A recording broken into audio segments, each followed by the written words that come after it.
Dakuin na ho natin mga bossing. Yung mga ipapatawag po sa Kongreso. Ano? Dito may mangilan-ngilan dito sinasabi, kami na po ang mainstream media. No? Kami na po ang pinapaniwalaan ng mamamayang Pilipino. Yung mga mainstream media ho, wala na yan. Kaya yung mga DDS, lalo na ho doon sa ICC, sa labas ng ICC, mga bossing, naku, si Maris Umali, kinukulata po ng mga DDS.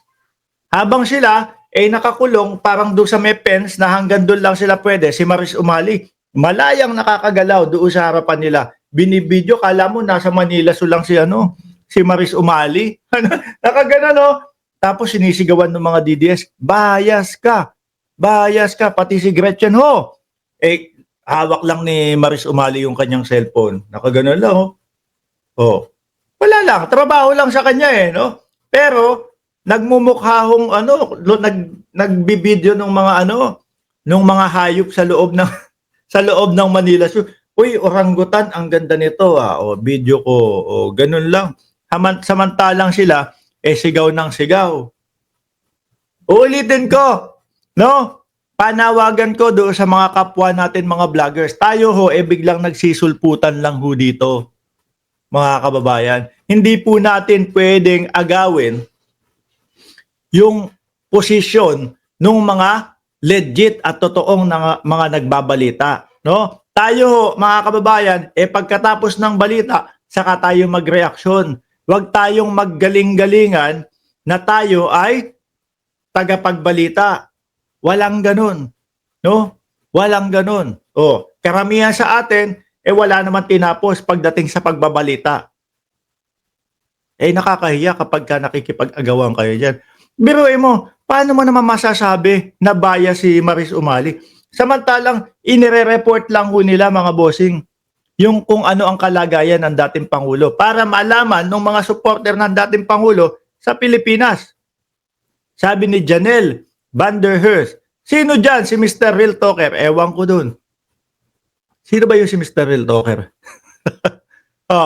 Ito yung mga vloggers na ipapatawag po. Vloggers at content creator na ipinasabpina ng Tri-Committee ukol sa pagdinig sa fake news. Ito yung mga hindi mga nagsidalo yata, kung di ako nagkakamali. No? May mga sabpina na Kasi yung mga dumalo, papatawag ulit yon. Yung mga hindi natanong, mga kababayan, di ba yung unang pagpunta nila, halos 3 lang yung natanong.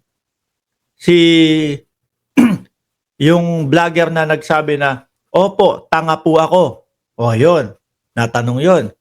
Na-focus ang attention natin doon. Sumunod, yung sorry ng 4 na beses, si Crisette. Kasi huli din di ba? Tapos, yung isa, nagwa-water cannon din po tayo. 4. Tapos pang-4 si Trixie, na Galileo Galilei naman. Di ba mga bossing? Eto, tapos meron mga vlogger silang kasama doon, hindi mga natanong pa. Malamang sa susunod na pagdinig ho. Tapos eto, yung mga vlogger nila na pinasabpina ng Tri-Committee. Nandiyan, si Ernesto Abines Jr. Sino yun? Eto yata yung nag-fake news kay General Torre. Si Lorraine Badoy. Naku po, vlogger ka na lang pala. Vlogger na. Si Susain Batalla. Si Cathy Binag, eto si Binag, yung si Aling may USB daw, may USB. Wala na. Dahil utu-utuho yung mga DDS, mga kababayan, ganun na lang nila iniwan. Yung mga DDS. Uy, singilin nyo si Cathy Binag, nasaan yung USB hinahanap niya? Sinabi sa inyo. Di ba?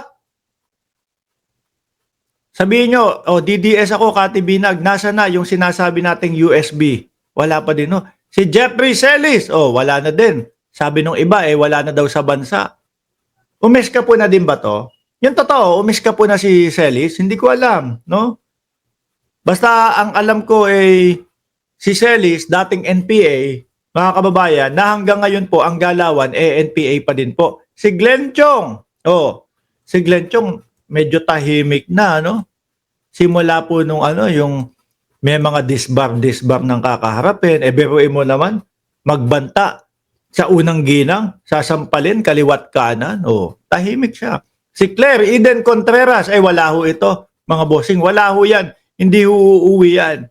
No, ang pag-asa na lang po na makuha yan, mga kababayan, ay makipagtulungan ang Pilipinas sa Estados Unidos. Oh, para mapadampot. Oh, yun na lang ho. Kasi panayang iwas din yan eh. Si Lord Byron Supaping. Hindi, Cristobal, sorry. Si Lord Byron. Sorry naman. Na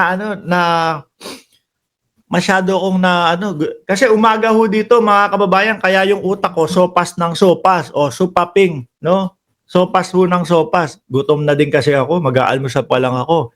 Si Lord Byron Cristobal. Oh, may sampina na din.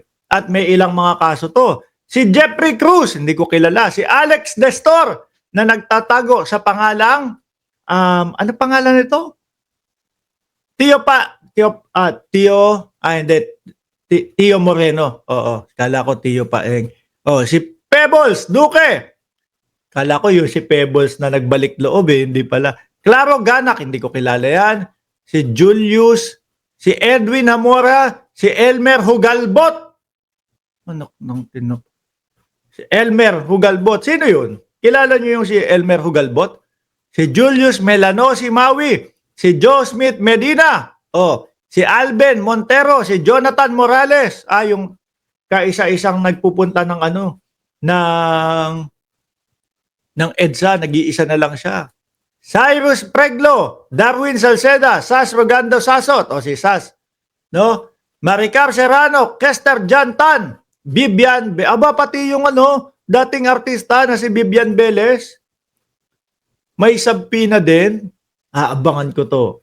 No? Ano natin to mga kababayan? Kumbaga, pagpupuyatan ko to. Kasi pag nag-hearing, kailan ba yung hearing? Agis din? April 10? Kung di ako nagkakamali? Or bago pa yon? Pero aabangan ko ho ito mga bossing. Maganda ho yan. Marinig natin lahat.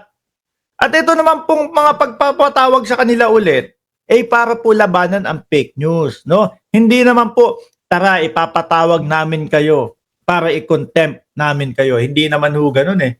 Tingnan nyo doon sa unang pagpapatawag, ang una pang gustong mag-contempt si Marcoleta. Di ba sinubukan ni Marcoleta na ipa-contempt si attorney, Attorney, yung yung bunyog.